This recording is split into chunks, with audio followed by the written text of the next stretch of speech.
नमस्कार आमर दैनिक राशिफल भिडियो रे आपनको स्वागत। आज आपणक राशि अनुसार की खबर रही जाना आम सहित रहंतु। आज आपणक राशि अनुसार ग्रह विश्लेषण एवं महत्वपूर्ण टिप्स पाइबाकू ए वीडियो को देखंतु।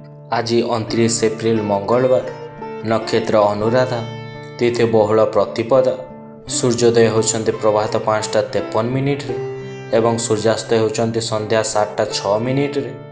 आज शुभ बेला होची पूर्वाह्न 9:75 1:02 पर्यंत एवं अशुभ बेला होची विकास 3:09 संध्या 5:08 पर्यंत। मेष राशि आज द्वादश चंद्रस्थ प्रभाव रे वास्तवता को परिहार करी काल्पनिकता माध्यम रे आनंद अनुभव करि पारंती। साहित्यिक, समालोचक, संगीत प्रेमी एवं भावुक एवं गवेषणाकारी लक्ष्यस्तर उपनीत होई पारंती। सकाळु खुशी खबरटीए पाइपारे। साधारण कथा को केन्द्र करी मनरे विरक्ति भाव सृष्टि करि पारंती। स्थगित कार्य सहज एवं सुविधारे संपन्न होई पारे। विदेश यात्रा, धर्म कार्य व्यय करने को आपण माने बाध्य होई पारंती। कार्य विलंब जनित मानसिक अस्थिरता कारण आपण को सृष्टि होई पारे।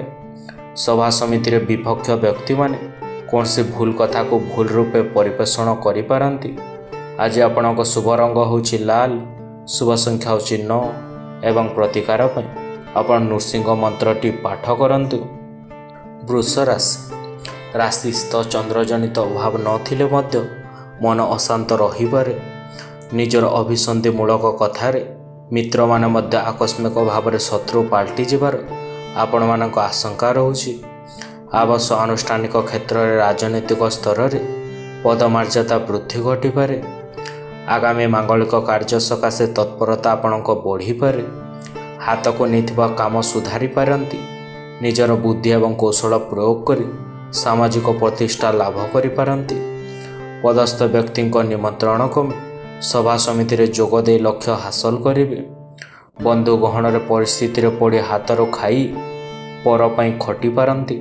आज आपणक शुभ रंग होची धला, शुभ संख्या होची 6 एवं प्रतिकार पई आपण शुक्रंक गायत्री मंत्रटी पाठ करंतु। मिथुन राशि बलहीन चतुर्थे समीप्त जो अजथा खर्च, वृथा भ्रमण एवं विरक्तिपूर्ण व्यवहार संबंधित समस्या चिंतित रही पारंती। शुणा कथा को सत्य मन करी स्त्री सहित भूल बुझामणा एवं मनरे संदेह जनित अशांत भावना सृष्टि होई पारे। जेते भल काम कले मध्य प्रशंसा पाई पारिबे नाही। निज लोकंक द्वारा उपेक्षित हेबे। जानवाहन चलाचल सतर्कता किंबा अन्यमनस्कता कारण असुविधा पड़ी पारंती। आज बंधुत्व स्थापन सकाशे मन बड़ाई पारिबे। अभाव को पूरण सकाशे धार आनिबा पई आपण माने आलोचना करि पारंती। आज आपणक शुभ रंग होची सबुज, शुभ संख्या होची 5 एवं प्रतिकार पई आपण प्रभु गणेशों को पूजा अर्चना करंतु। कर्कट राशि मंगल दृष्टि चंद्र जो मन पसंदर काम को प्राथमिकता दे निज लोकंक विचारर कारण होई पारंती। अगुणा कथा बा अजणा कथा लोकंक ऊपर विश्वास करी आपण हैरान हेबे। संतानक वैवाहिक कर्म सकाशे बंधु प्रस्ताव रे अग्रगति घटी पारे। निर्माण तथा उन्नयनमूलक काम बाधा प्राप्त होई पारे। अर्थ, सम्मान, बंधुंक सचिता, कार्यसिद्धि, व्यावसायिक सफलता एवं कचेरी मामला आपण माने विजयी होई पारंती। पारिवारिक जंजाल वृद्धि पाइले मध्य असुविधा हेब नहीं। सामयिक रोग कष्ट पाई पारंती। आज आपणक शुभ रंग होची धला, शुभ संख्या होची 2 एवं प्रतिकार आपण श्री गणेशों मंत्र पाठ करंतु। सिंह राशि स्तनिक स्थगित विवादीय परिस्थितिर मुकाबला करी सफलता हासिल करि पारंती। व्यवसाय को आग को बढ़ाइबा पई पदक्षेप ग्रहण करि पारंती। ग्रह मानक अनुकूल संपर्क को आईन अदालत रे राय सपक्ष रे जीवार बहु संभावना रहुछि। साहित्य, संगीत एवं चलचित्र प्रभृति रे समस्यार समाधान होई जिवो। बंधुंक सहयोग रे नूतन काम करी कामटी आरंभ करबा को मन बळाई पारंती। कर्म क्षेत्र विनयपूर्ण कथा कही परिस्थिति को हालुका करि पारंती। बंधु परिवार क्षेत्र बुझामणार अभाव कारण आपणक तिक्तता सृष्टि होई पारे। कर्जदार चापरू वृद्धि पाइबा हेतु समस्या भितर उपुडुबु होई पारंती। आज आपणक शुभ रंग होछि नारंगी, शुभ संख्या होछि 1 एवं प्रतिकार आपण बाहर को जीवा समय टिके दही खाए बाहर को जातु। कन्या राशि कर्मधिपति चंद्र कोण भावस्थ हेतु नूतन योजना को वास्तव रूप दे पारती। आज यात्रा शुभप्रद हेब। छोट छोट काम हाथ को नेले आपण द्वंद्व पड़ी पारती। साहित्य सांबादिकता निर्माण योजना जोगाजोग यात्रा प्रवृत्ति समस्या दिनटी भल रोचे। आर्थिक स्थिति आपणक मंद हेब नाही। जमी जमा समस्या नियंत्रणाधीन रहिब। आज कौन से काम सहजरे होई पारिबो नाही। दीर्घ दिन भल पाउथवा बंधुटी परिस्थिति चाप उपर पड़ी दूरे जिबा कारणरू मन केवल अतीत को खोजी बुली पारे। बंधुक परामर्श आध्यात्मिकता कार्य आपणक रुचि रोचे। सामाजिक स्तर में आपण माने प्रशंसित हेबे। आज आपणक शुभ रंग होउछि सबुज, शुभ संख्या होउछि 5 एवं प्रतिकार आपण नील रंगर पोशाकटी व्यवहार करंतु। तुला राशि राशिपति पापग्रह प्रभाव प्रत्येक क्षेत्र असुविधा न रहिले मध्य सबु सुविधा पाई पारिबे नाही। अधूरा काम पारिवारिक समस्या एवं मन को भराक्रांत करिवार आशंका रहुछि। आवश्यकता पूरण करने सकाशे ऋण सूत्र अर्थ प्राप्ति लाभ करिपारंती।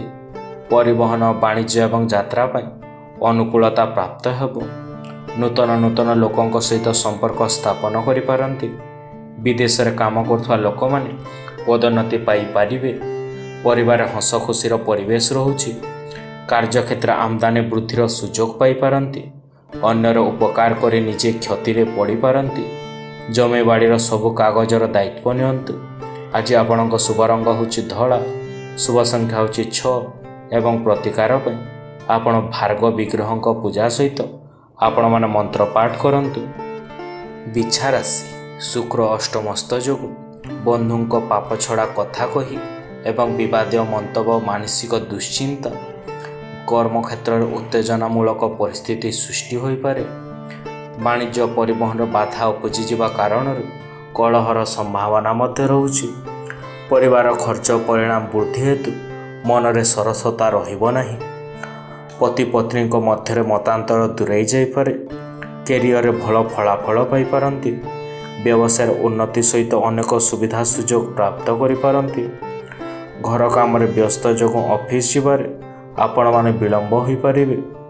आज आपणक शुभ रंग होछि लाल, शुभ संख्या होछि 9 एवं प्रतिकार आपण नृसिंह पूजा अर्चना करंतु। धनुराशि राशाधिपति दुस्थान रे थिबारु समस्या घन घनाउथवानी अनुभव करि पारंती। शत्रुता करथवा लोक माने साहाय्य न कले मध्य विरोध करि पारिबे नाही। आलोचना क्षेत्र बंधुक आचरण मनरे संदेह सृष्टि करिपारे। यांत्रिक जिनिष जमी जमा क्रय विक्रय यात्रा व्यवसाय बचसा प्रभृति असुविधा रहिब नाही। रास्ता घाट रे अत्यंत सतर्कता सहित यातायात करवा उचित। बंधु बांधव माने आर्थिक क्षेत्र में साहाय्य सहयोग करिपारंती। व्यवसाय सफलता पाइबा पई सामान्य परिश्रम करने को पड़ी पारे। समस्त बाधा को संघर्ष कर आग को बढ़ी पारिबे। आज आपणक शुभ रंग होछि हलदिया, शुभ संख्या होछि 3 एवं प्रतिकार आपण गरीब लोकों को वस्त्र माने दान करंतु। मकर राशि कर्मस्थान राजयोग कारण आपणक चिंताधारा अनुसार काम गुड़िक अपराह्न जाए ठीक चली पारे। बंधुक कार्य को नहीं असंतोष प्रकाश जनित कलहर सम्मुखीन हो पारंती। क्रीड़ा चलचित्र संगीत क्षेत्र सम्मान पाई पारंती। सभा समिति जमी जमा विवाद को नहीं मानसिक स्थिति विपन्न हो पारे। देह भल रहिले मध्य मनरे भय देखा दे पारे। आय रे सामान्य उन्नति परिलक्षित हेब। विदेश रे थिबा संपर्कीय मानक ठारू खुशी खबर पाई पारंती। गणमाध्यम क्षेत्र काम करथवा व्यक्ति मानक प्रगति हो पारे। आज आपणक शुभ रंग होछि नील, शुभ संख्या होछि 8 एवं प्रतिकार आपण सारलांक गायत्री मंत्रटी पाठ करंतु। कुंभ राशि लाभाधिपति राशिस्थ हेतु अन्य मानक सहजरे मनै काम हासिल करि नै पारंती। व्यावसायिक स्थिति भल रही पारे एवं कौन से मूल्यवान जिनिस खरीद करि पारंती। भल संपर्क नथिबा लोक मानक प्रलोचन रे ଘରୋଇ କଳହକୁ ନେଇ ଅଶାନ୍ତି ଲାଗି ରହିପାରେ। ଆଜି ପ୍ରଶାସନ, ଆଇନ, କଳା, ସାହିତ୍ୟ କ୍ଷେତ୍ର ଆଜି ମନ୍ଦ ରହିପାରେ। କାର୍ଯ୍ୟ ଦକ୍ଷତା ବୃଦ୍ଧି ପାଇପାରେ। ସଭା ସମିତିରେ ନିଜର ସୀମା ଭିତରେ ରହିବା ଭଲ, ନହେଲେ ସାଧାରଣ କଥାରେ ମଧ୍ୟ ସମସ୍ୟା ଆସିପାରେ। ପାଠପଢ଼ାରେ ପରିଶ୍ରମ କରିବାକୁ ପଡ଼ିପାରେ। ପ୍ରଶାସନ କ୍ଷେତ୍ରରେ ଶୁଭ ଫଳ ପାଇପାରିବେ। ନିଜର କାର୍ଯ୍ୟଦକ୍ଷତା ହେତୁ ବନ୍ଧୁମାନଙ୍କ ଗହଣରେ ଆପଣମାନେ ପ୍ରଶଂସିତ ହେବେ। ଆଜି ଆପଣଙ୍କ ଶୁଭ ରଙ୍ଗ ହେଉଛି ନୀଳ, ଶୁଭ ସଂଖ୍ୟା ହେଉଛି 8 ଏବଂ ପ୍ରତିକାର ପାଇଁ ଆପଣ ଦକ୍ଷିଣକାଳୀଙ୍କ ଯାନ୍ତ୍ରିକା ମହାକବଚଟି ଆପଣମାନେ ଧାରଣ କରି ନିଅନ୍ତୁ। ମୀନ ରାଶି, ଆଜି ଏକାଦଶ ଚନ୍ଦ୍ର ଯୋଗୁଁ ଗତକାଲିର ସ୍ଥିତି ବଦଳି ଯାଇଥିବା ନେଇ ମନ ହାଲୁକା ରହିପାରେ। ପ୍ରତ୍ୟେକ କ୍ଷେତ୍ରରେ ସଫଳତା ଅର୍ଜନ କରିପାରିବେ। ଶ୍ରମ ସ୍ୱୀକାର କରିବାକୁ ପଡ଼ିପାରେ। ପ୍ରତ୍ୟୁଷ ଯାତ୍ରା, ବ୍ୟବସାୟ, ପରିବହନ, ସାହିତ୍ୟ, ସଙ୍ଗୀତ ଆଦି ପ୍ରତି ଆପଣମାନଙ୍କ ରୁଚି ରହୁଛି। ଆତ୍ମୀୟମାନେ ଅସୁବିଧାରେ ପକାଇବାକୁ ଚେଷ୍ଟା କରିପାରନ୍ତି। ସ୍ୱାସ୍ଥ୍ୟରେ ସୁଧାର ଆସିପାରେ। ପରିବାରରେ ଖର୍ଚ୍ଚର ପରିଣାମ ବୃଦ୍ଧି ପାଉଥିବାରୁ ମନରେ ସାରସ୍ୱତ ରହିବ ନାହିଁ। କଳାକାରମାନଙ୍କୁ ଭଲ ସୁଯୋଗ ମିଳିପାରେ। କଚେରୀ ମାମଲା ଶୁଣାଣିରେ ବିଳମ୍ବ ଜନିତ କ୍ଷୋଭଟି ଆପଣମାନେ ପ୍ରକାଶ କରିପାରନ୍ତି। ମହିଳାମାନଙ୍କ ଜୀବନଟି ସମସ୍ୟା ବହୁଳ ରହିପାରେ। ଆଜି ଆପଣଙ୍କ ଶୁଭ ରଙ୍ଗ ହେଉଛି ହଳଦିଆ, ଶୁଭ ସଂଖ୍ୟା ହେଉଛି 3 ଏବଂ ପ୍ରତିକାର ପାଇଁ ଶ୍ରୀକୃଷ୍ଣଙ୍କ ପୂଜା ଅର୍ଚ୍ଚନା କରନ୍ତୁ। ଧନ୍ୟବାଦ ଆମ ସହିତ ଥିବାକୁ। ଆଶା କରୁଛୁ ଆପଣ ଆମ ଭିଡ଼ିଓଟିକୁ ଉପଭୋଗ କରିଛନ୍ତି। ଯଦି ଆପଣଙ୍କୁ ଏହା ଭଲ ଲାଗିଥିଲା ତେବେ ଲାଇକ୍, ସେୟାର, ସବସ୍କ୍ରାଇବ୍ କରିବାକୁ ଭୁଲନ୍ତୁ ନାହିଁ। ଆମେ ଆପଣଙ୍କ କମେଣ୍ଟ ବା ମତାମତର ଅପେକ୍ଷାରେ ରହୁଛୁ। ପରବର୍ତ୍ତୀ ଭିଡ଼ିଓ ପାଇଁ ଜଡ଼ିତ ରୁହନ୍ତୁ ଏବଂ ଆସନ୍ତା ସମୟ ପର୍ଯ୍ୟନ୍ତ ଆପଣଙ୍କ ଉପରେ ମହାପ୍ରଭୁ ଜଗନ୍ନାଥଙ୍କ ଆଲୋକ ବର୍ଷା ହେଉ।